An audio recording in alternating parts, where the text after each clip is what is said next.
ইত্তেফাককে সহযোগিতা করেছে। এই সহযোগীদের ভেতরে অন্যতম হচ্ছে মাইদুর রহমান রুবেল। ওর নাম সম্ভবত মাইদুল ইসলাম বা মাইদুর রহমান রুবেল। আমার আমার সিনিয়র ছিল, বড় ভাই ছিল, বিএনপি বিটে কাজ করত। তো তার চাকরি খেয়েছিল হচ্ছে এই আশিকুর রহমান, আওয়ামী লীগের এই চামচামো করতে গিয়ে তার চাকরিটা খেয়েছিল। আচ্ছা, আমার কথাটা শোনা যাচ্ছে তো না? একটু ইম্পর্টেন্ট কথা বলবো, তো শুনতে হবে খুব ভালো করে আজকে। হ্যাঁ,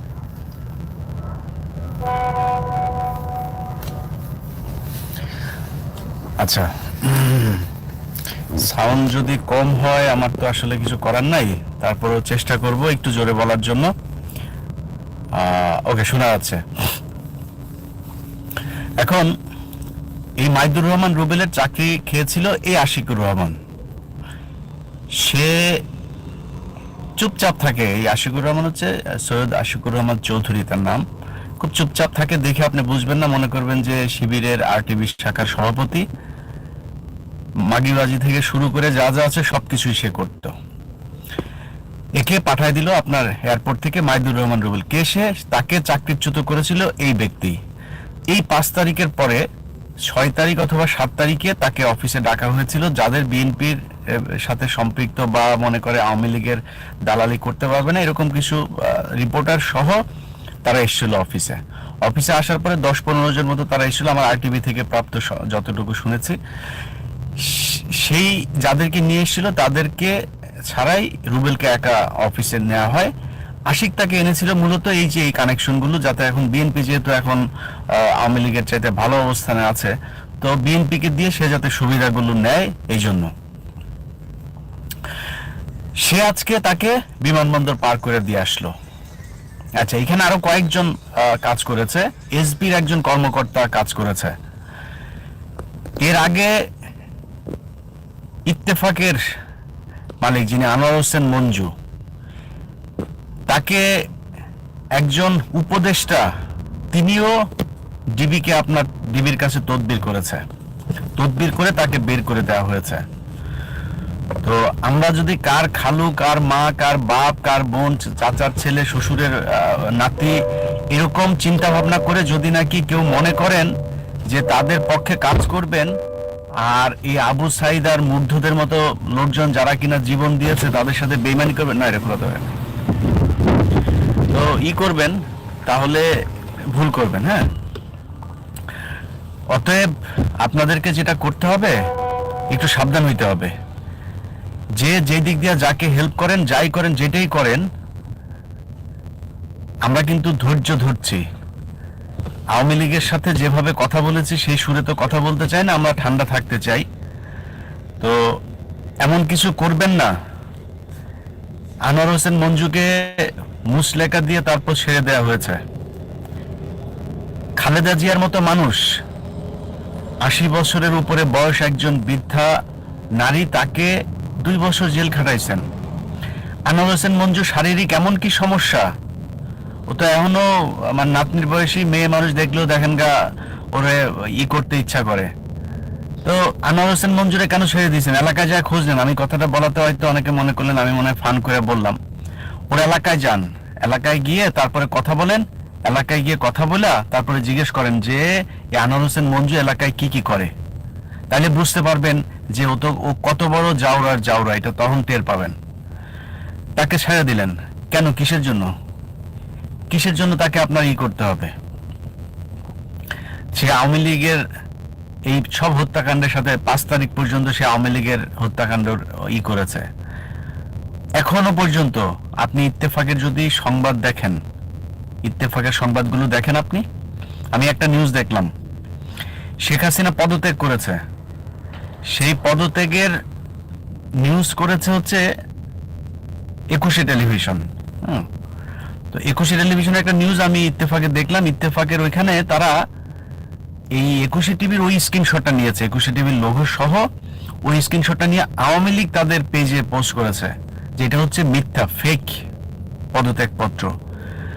ওই আওয়ামী লীগের যে ফেসবুক পেজে যেই পোস্টটা করা হয়েছে ইটিভির লোগো সহ, যে এটা ফেক, সেটাই নিয়ে ইত্তেফাক তারপরে তাদের এখানে করেছে।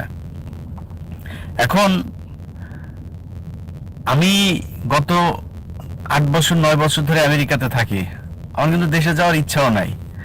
অতএব যদি মনে করেন এদেরকে রেখে তারপরে আপনারা সুন্দরভাবে বাংলাদেশে চালাইতে পারবেন, মাইদুর রহমান রুবেল সে বিএনপি বিটের, এখন নিশ্চয়ই বিএনপি সুযোগ সুবিধা নিবে, সে বিএনপি বিটের ইয়ে হবে, অনেক হয়তো এসএসএফ কার্ডও পাবে, সামনে তারেক রহমান যদি প্রধানমন্ত্রী হয় সে সেই কার্ড নিয়ে তারপরে সেও আওয়ামী লীগের লোকজনের মতো হয়তো হয়তো চাঁদাবাজিও করবে, আমি জানি না, তার ব্যাপারে আমার অত কিছু জানা নাই সে মানুষ হিসেবে কেমন।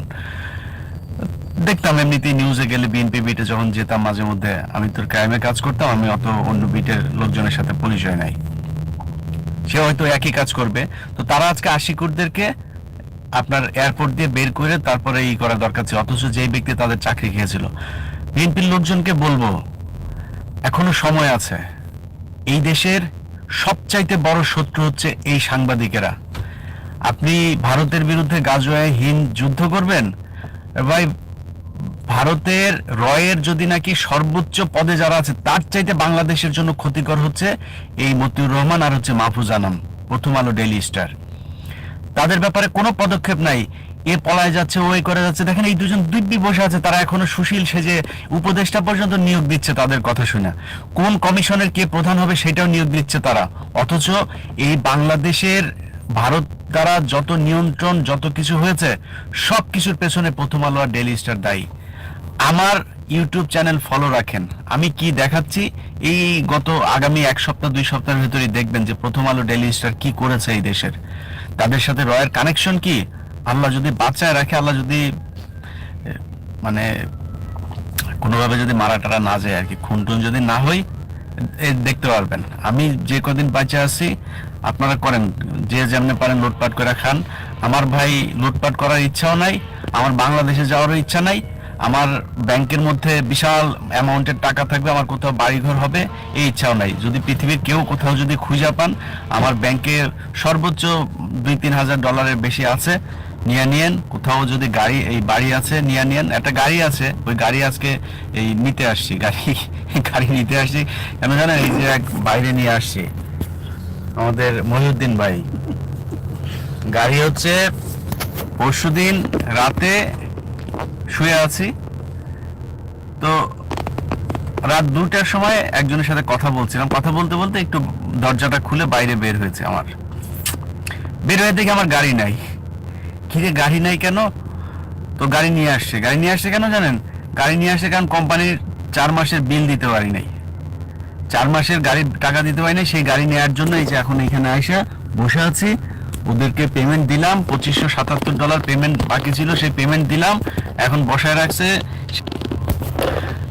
রাখছে, এখন ওইটার প্রসেসিং করতেছে, টাকা পাইছে, এখন প্রসেসিং করতেছে, কার দিবে আমরা ফোন করব। এই ফাঁকে আপনাদের সাথে একটু কথা বলতে আসলাম। যাই হোক, তো আমি এইভাবে চলাফেরা করতে খুব স্বাচ্ছন্দ্য বোধ করি। আমার যদি নাকি আল্লাহ মাফ করুক, আল্লাহ যদি এরকম কোনো পরিস্থিতি হয়, দান খয়রাত করেন করে তারপরে আমেরিকাতে আসি, তো আল্লাহর রহমতে বড় কোনো রোগ টোগ যদি হয় আল্লাহর রহমতে চিকিৎসাটা ফ্রি পাবো। সো হাত পাতার আর মনে হয় অন্য কোনো কারণ নাই আল্লাহর রহমতে, কিন্তু বিশাল সম্পত্তি হবে, বিশাল কিছু করবো। আরে ভাই কয়দিন আগে সালমান এফ রহমানের দিকে তাকান না, কই আছে এখন। তো এটা দেখে যদি কারো হুঁশ না হয়, খান, যার মন চায় যেমনি মন চায় খাইতে থাকেন, কোনো সমস্যা নাই। কিন্তু এই যে মতিউর রহমান আর মাহফুজ আনাম, এরা ভারতের একদম মোদির চাইতে খারাপ হচ্ছে এই দুইটা আমাদের বাংলাদেশের মানুষের জন্য। যদি বিশ্বাস না করেন তাইলে আস্তে আস্তে বুঝবেন।